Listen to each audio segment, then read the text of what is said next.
Namaste, beautiful beings. Welcome to day 2. We are on the 5 myths of media. I'm your I'm your myth buster, Janie Lin. So today is day 2.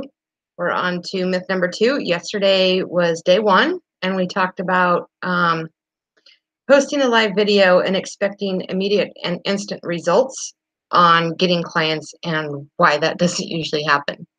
So I invite you to find the video from yesterday and watch that. It's got some helpful information on there. And so today is myth 2. So this is where the energy of I want to help everyone comes into play. So the myth is that you can help everyone. Wanting to help everyone is natural. There's actually nothing wrong with that. However, if you would like more ease and a consistent flow of clients and income, you need to get specific. Simple as that. It's not any different than asking the universe or God for something, and ask and receive, you know, it does happen, right? So what happens when you ask and you aren't specific? Do you ever actually notice like what happens with that? Let me see if I can turn the chats on here. Let me check this. Not yet. Okay. So when you ask God or the universe for something and you aren't specific, what actually shows up is usually a convolution of things that you asked for. So say you asked for a new pair of shoes, and then you had an expectation on how it was going to show up and what they were going to look like and when it was going to show up. And you had all these expectations and stipulations on what you thought it should be, do, and look like, right? So expectations are part of it. The other thing is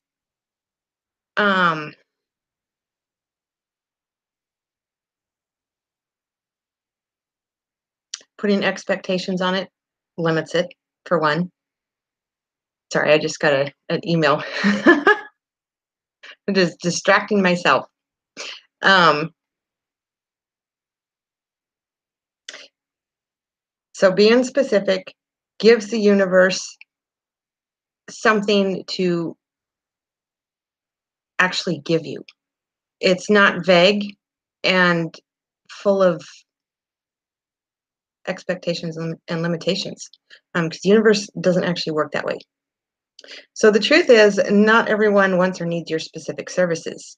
And that's a hard thing for us that are energy workers and healers and things of that nature, because we know what we offer can help anybody and everybody. But the truth is, not anybody and everybody wants or desires help. That's just a simple truth. So the other part of this with wanting to help everybody, it's not taking the time to center and be actually clear with who you are and what you want, right? So is your message positioning you and your brand to attract your unique tribe and your unique clients who are looking for you?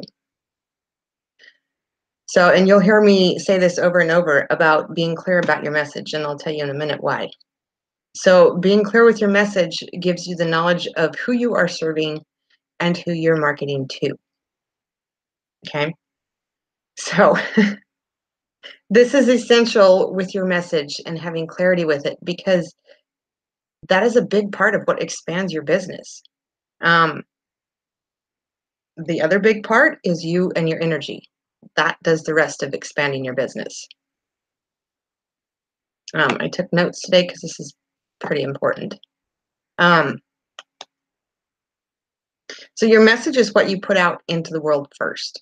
It's the first thing you talk about when you share your business with others. So it needs to be clear and understandable to who you would like to work with, right? So when you're creating your message, you're actually talking to who you're wanting to work with. You're not talking to everybody. So truthfully, do you really actually want to work with everybody? Like when you tune into the energetics of that, do you realize how busy you would be and how much time you would actually not have for yourself and your family if you were truly working with everybody?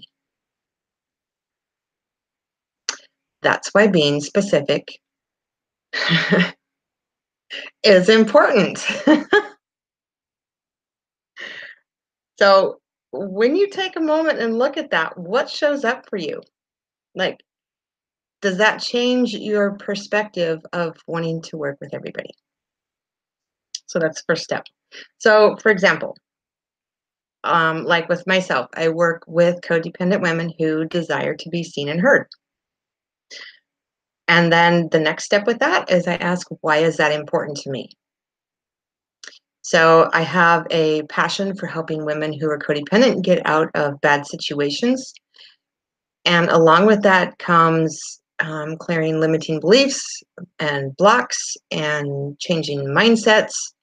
Because a lot of times women who are in codependent and in bad situations, they have low self-esteem.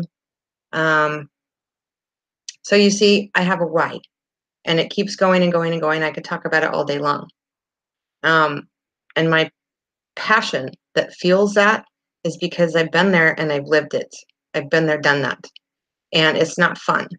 And my interesting point of view is I've learned a lot and I know a lot with building businesses and things like that. And I know that women who are codependent are usually highly sensitive, they're intuitive, they're very creative.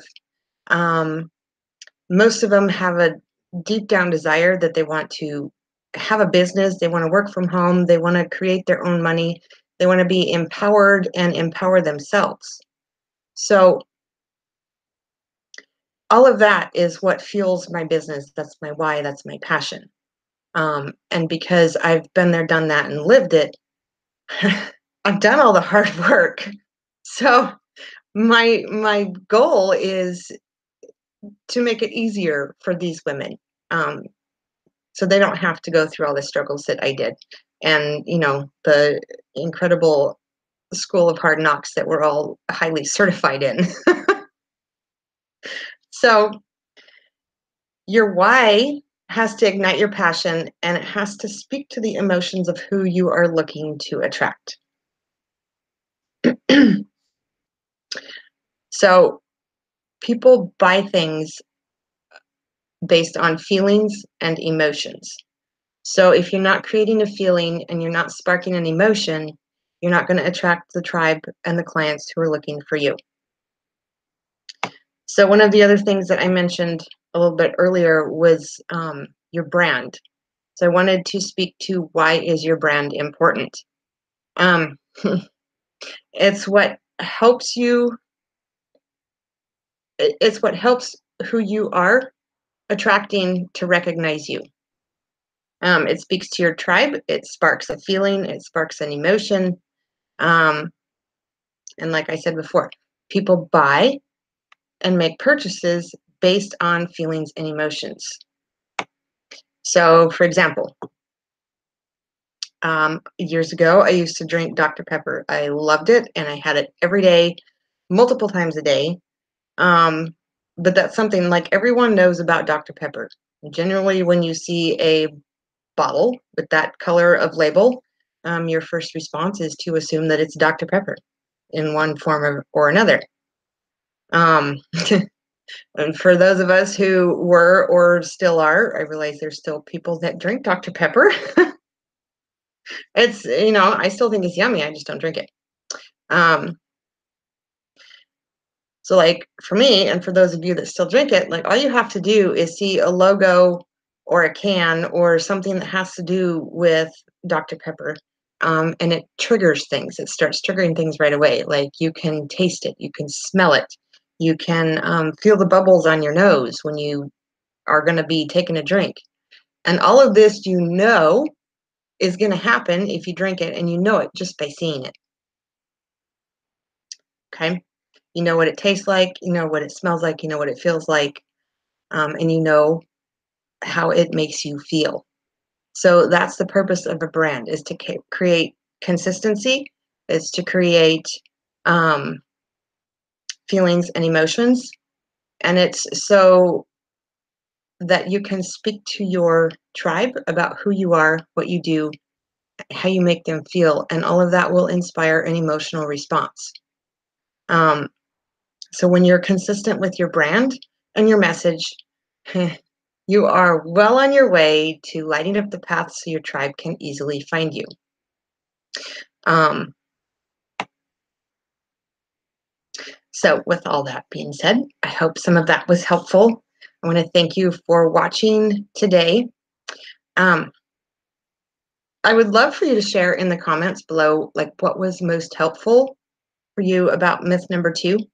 And I would actually like to announce that this Friday, right after my radio show airs live, I will be doing a free Zoominar on 5 ways divine wealth awakening through media can change your life and your business.